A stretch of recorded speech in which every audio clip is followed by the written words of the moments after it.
Narito't ating silipin ang pinaka-latest kaganapan sa Kim Pao nina Kim Chiu at Paolo Avellino. Si Kim Chiu ay busy sa kanyang afternoon show na It's Showtime at sa taping din ng kanyang pinakabagong serye, ang What's Wrong with Secretary Kim.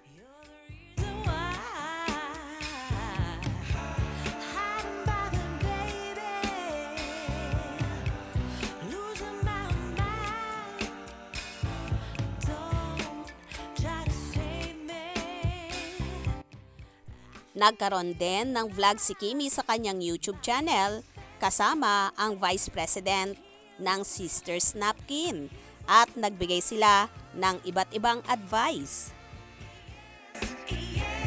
Hindi kayo matututunan dahil ako din, ang dami ko talagang natutunan sa kanya. The Vice President of Megasoft Hygienic Products, Miss Eileen Choi! Go!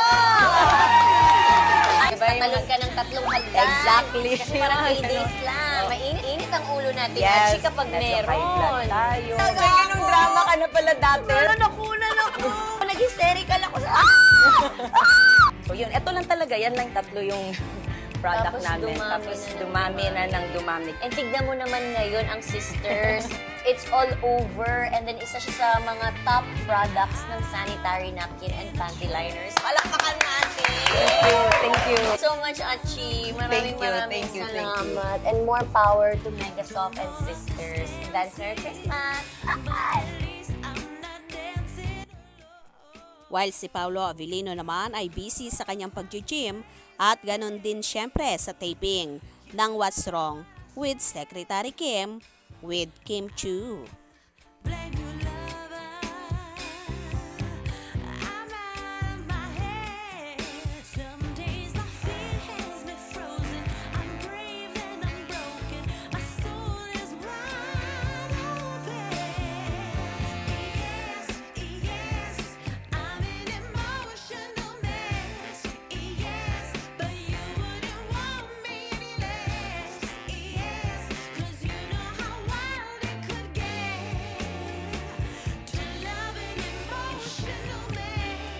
Ito na nga ang pinaka-latest ganap na inaabangan at pinapainit ng lahat, ang bagong tambalan na Kim Pao.